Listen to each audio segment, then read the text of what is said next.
পুনরায় স্বামীর বিয়ের খবর পেয়ে ধর্নায় বিবাহিত স্ত্রী, ঘটনায় চাঞ্চল্য। প্রসঙ্গত, দিল্লিতে বিয়ে করে ছেলে পালিয়ে এসেছে বাড়িতেই, তারপরেই বাড়িতে নতুনভাবে বিয়ের ব্যবস্থা করা হচ্ছে। খবর পেয়েই মঙ্গলবার দুপুর 12টা নাগাদ দিল্লির বিবাহিত স্ত্রী বাড়িতে এসে ধর্নায় বসল। ঘটনাটি ঘটেছে দিনহাটা ভ্যাটাগুড়ি এলাকায়। ঘটনার বিবরণে জানা যায়, ভ্যাটাগুড়ি এলাকার এক বাসিন্দা দিল্লিতে কর্মরত ছিল।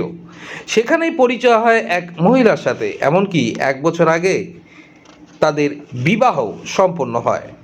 কিন্তু কিছুদিন আগেই বিবাহিত স্ত্রীকে ফেলে ছেলে পালিয়ে আসে ভ্যাটাগুড়ির বাড়িতে এবং সেখানে তার পরিবারের পক্ষ থেকে নতুনভাবে বিয়ের সম্বন্ধ দেখা হয়। খবর পেতেই বিবাহিত স্ত্রী ছুটে আসে ভ্যাটাগুড়িতে এবং ধর্নায় বসে। এই ঘটনায় চাঞ্চল্য ছড়িয়েছে সংশ্লিষ্ট এলাকায়। খবর পেয়ে ঘটনাস্থলে পৌঁছায় দিনহাটা থানার পুলিশ। এরপর স্বামী ও ধর্নারত স্ত্রী দুজনকে থানায় নিয়ে যায় পুলিশ। কিভাবে প্রেমের সম্পর্ক গড়ে ওঠে একটু বলবেন? আমার বাড়ি বাহিরপুয়া।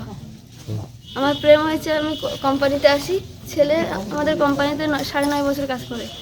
আমার এই 4 বছর হতে যায়, আর আমার 3 বছরের সম্পর্ক। 2.5 বছর আমার সাথে যাওয়া আসা করেছে, আর তারপরে এই 1 বছর হচ্ছে বিয়ে হয়েছে আমার। প্রেম 2.5 বছর প্রেম করেছি, 1 বছর হচ্ছে বিয়ে হয়েছে আমার। ছেলের বাড়িতে মেয়ে দেখছে, তাই আমি চলে এসেছি। ও আমাকে না জানে সব জিনিসপত্র নিয়ে চলে এসছে এখানে। আমি কোম্পানিতে ছিলাম, ও রুম থেকে সব জিনিসপত্র, ডকুমেন্ট, যত পেন ড্রাইভের মধ্যে যত বিয়ের ফটো, যত ভিডিও ছিল, A to Z সব নিয়ে চলে এসছে। সার্টিফিকেট প্যাকেট সব কিছু নিয়ে এসছে। ঘটনা হলো, আমার ছেলে বলে কি করছে না করছে বাইরে, ওটা তো আমি জানি না কিছু।